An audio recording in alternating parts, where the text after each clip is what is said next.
Years ago, when I was in the business of developing package holiday tours, I traveled on a junket to the city of Lima, which was sponsored by the government of Peru. The Peruvian government tourist office was trying to convince the travel industry that Lima was about to become the hottest destination for North Americans. I had never been to Peru before, but based on what I knew of the conditions in Peru, I strongly doubted that Canadians would be flocking there in great numbers. The now defunct Canadian Pacific Airways had just opened up a new air route to Lima, and it was my job to put together holiday packages for the airline. These government-sponsored tours are designed to showcase a destination in its best light. So I was not surprised when we were quickly hustled out of the airport in luxurious limousines and taken to the best hotel in the city. That night, after a magnificent meal, we were briefed by the government tourism officials on what we could expect to find in the streets of Lima. During the course of our briefing, we were warned that from time to time during our stay, we would undoubtedly run into the odd beggar or two. The odd beggar or two. That phrase struck me as odd at the time, but now it fills me with shame as I remember passively listening without comment. We were instructed not to let these beggars bother us. We were assured that many of them weren't nearly as bad off as they looked, and that we shouldn't allow them to play on our sympathies or spoil our stay in Lima. According to our guide, begging was a way of life for most of the people who lived on the streets, and if we showed them any courtesy, they would only take advantage of us. We were also warned to leave our valuables in the hotel safe. Wearing jewelry of any kind was strongly discouraged by our government guides. The next morning, as we prepared for our sightseeing tour, my assistant John and we dutifully deposited our valuables in the hotel safe. Before we left the hotel, John, who'd been on a few of these junkets with me in the past, asked me if I had enough change. John knew that our guide's instructions about giving money to beggars would have, as usual, fallen on deaf ears. John didn't like the idea that no matter where we were, if someone asked me for a handout, I always tried to oblige. John insisted that giving money to beggars sends out the wrong signal. He insisted that if you give money to one, then you'll have to give money to all of them. And there's no way that you can solve a beggar's problems with a few coins, let alone deal with the problems of all the beggars who will jump on the gravy train. John and I had long since stopped arguing about whether or not to give to beggars. We'd worked together for a long time, and we'd agreed to disagree. Besides, I was his boss, so rather than try to argue with me, John just sort of looked out for me and tried to make sure I didn't get myself into too much trouble. I had assured John that I had enough small change to see us through the morning, but I wasn't prepared for the onslaught from the homeless children of Peru. It only took about 10 minutes before my pockets were empty. And when I ran out of coins, I was stunned when John took over where I left off. In the past, John had always managed to stick to his guns, but these kids somehow managed to get to him. It's difficult for North Americans to understand how small children can be allowed to roam the streets. The poverty is beyond comprehension. I don't remember much about the city of Lima. I couldn't tell you anything about the tourist attractions which we visited, but I can still remember the pain and the desperation in the eyes of the children which we encountered. At lunch, John and I filled our pockets with leftover bread and bits of cheese, which we gave to the children who accosted us outside of the restaurant. John kept blaming me for starting something that we had no hope of finishing. But despite his insistence that we adopt a tougher stance, It was John who hustled over to the shop across the street and bought several loaves of bread, which he distributed to a small band of kids who followed us the rest of the afternoon. As we headed back to our hotel, I think both John and I took some consolation in the knowledge that for at least a few hours, the little band of kids who were following us had food in their bellies. We were discussing the relative merits of buying these kids dinner when a boy, who couldn't have been more than about 10 years old, came around the corner and blocked our way. Before John could do or say anything, the boy grabbed me by the arm. And John was about to reach for the boy's shoulder, but something in the boy's appearance stunned John into stillness. The oozing sores which covered most of the boy's face were revolting. It was as though the child was actually rotting before our very eyes. Before John or I could recover from the horror of being in such close proximity to septic human flesh, the boy reached for the silver necklace which hung around my neck. I had tucked the silver cross which hung around my neck inside my shirt so as not to attract attention to it. But as the boy took hold of the chain, the cross was revealed. The boy hesitated for just a moment, and the two of us exchanged a glance which contained such sorrow. And then, in a flash, the boy, the chain, and the silver cross were gone. I wasn't too upset at the loss of a cheap silver chain, and the cross was something which I had picked up in a flea market in London, so all in all, I wasn't out more than about $20 or so. But John, he was livid. He was furious, and nothing I could do or say would calm him down. What upset John the most was his conviction that by stealing a cross, the boy had somehow crossed a line which was unforgivable.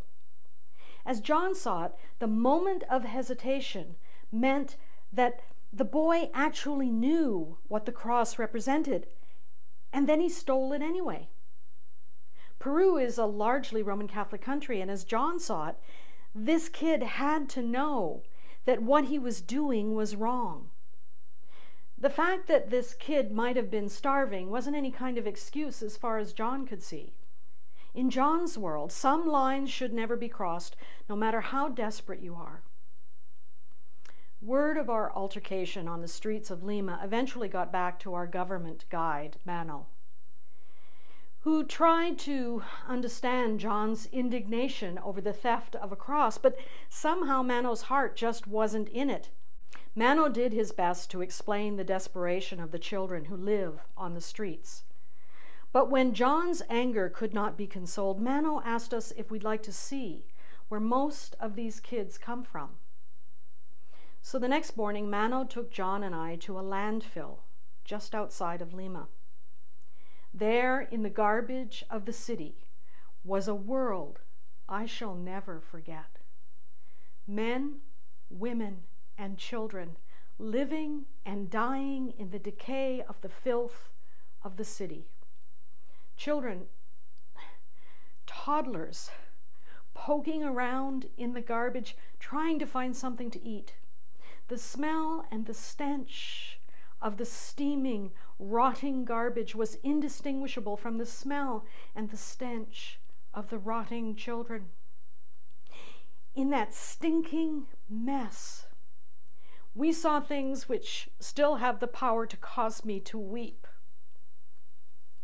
John, without speaking a word, began to empty his pockets, but there was no way that he could even begin to make a dent in the need. By the time we returned to the car, we had quite a following. With no more cash left, we were desperate to get out of there. And yet, surrounded by such human need and overwhelmed by human stench, we stood by the car, paralyzed by our despair. Mano encouraged us to just get in the car, but we stood there and we listened as children tugged at our clothing and begged us. They tried to get us to give them something, anything, which would help them to survive. It was then that John took off the gold chain which hung around his neck. I couldn't help noticing the gold cross which hung from that chain. And John reached out to the littlest of the boys, and he placed that treasure, that gold cross, in that little boy's hand. Neither of us said a word on our way back to the hotel. It wasn't until about 3 weeks after we returned home that we actually talked to each other about our experience. John was having a difficult time reconciling what he did for a living with the weight of human need. Somehow, helping to organize holidays for wealthy North Americans just wasn't enough for him anymore. 6 months later, John enrolled in Teachers College. He can't help all of the children, but he can and he does help wherever and whenever he can. John is a righteous man. For years, the well-known phrase in the book of the prophet Amos has annoyed me. According to the story, Amos hears the annoyed voice of Yahweh say, "Spare me the racket of your chanting, relieve me the strumming of your harps. Instead, let justice flow down like a river and righteousness flow like an unfailing stream." I could always relate to the longing to let justice flow, but righteousness was something I had little or no appetite for. In my mind, the idea of righteousness was always associated with the holier-than-thou crowd of self-righteous religious types. I had no desire to see righteousness flowing like an unending stream. The wisdom of our Hebrew ancestors was hidden from me by the limited translations which I had always been offered of the Hebrew word tzaddik. The common way our English word righteousness has come to be understood fails to capture the rich meanings of tzaddik. In Hebrew, and indeed in modern Judaism, tzaddik goes so much deeper than mere righteousness. Tzaddik is a way of being in the world which embodies the love which is the divine mystery we call God. For to practice tzaddik is to seek ways of helping people in need. Tzaddik is to be generous with your time and your resources. Tzaddik is to be charitable. Tzaddik, to be known not for your religious piety or self-righteous concerns, but to be famous for outrageous acts of generosity, kindness, and indeed charity. Charity, the word itself, is an Old English word which comes from the Latin Vulgate's translation of the Greek word agape, which means love. To be tzaddik is to be love in the world. When I think of my old friend John's outrageous act of charity, I know full well that his momentary act of desperation was irrational, and in the end it probably did very little to change much of anything by the world's standards. It could even be argued that it would be perfectly reasonable for me to respond with self-righteous indignation, considering John's initial reaction to my own feeble attempts to respond to suffering. Over the years, I have heard all sorts of reasonable, some might even say righteous arguments about why charity is futile. Many of us will refuse to give charity, arguing that we must get to the very heart of the matter and solve the problems behind suffering. Which brings us to the deepest meaning of the word tzaddik, which is to seek justice. Justice, the kind of justice which Jesus embodied with his very life. The kind of justice which Marcus Borg described as distributive justice. Or as John Dominic Crossan puts it, justice is when everyone has enough. Tzaddik is not an either-or way of being in the world. It's not charity or justice. It's both and. Charity and justice. Tzaddik is outrageous acts of generosity, charity, if you will, which is, after all, love. TSADIYQ is also seeking justice, the kind of justice which concerns itself with distributing the blessings of creation in ways which ensure everyone has enough. Justice, which, in the words of Cornel West, justice is what love looks like in public. Charity and justice are not either-or propositions. They are TSADIYQ, a way of being love in the world, which brings us right back to righteousness. Righteousness, an English word which comes from an earlier English word, right wise. There's wisdom at the heart of righteousness. Holy wisdom herself, the one our Hebrew ancestors speak of as dancing at the birth of creation, the one in whom we live and move and have our being. Let it be said of us that we embody TSADIYQ, that we seek ways to be generous, charitable, and outrageous in our efforts to serve others, that we are seekers of justice so that all may have enough, that in our efforts to embrace TSADIYQ, we are right wise in our desire to be love in the world, so that justice may flow down like a river and righteousness flow like an unfailing stream.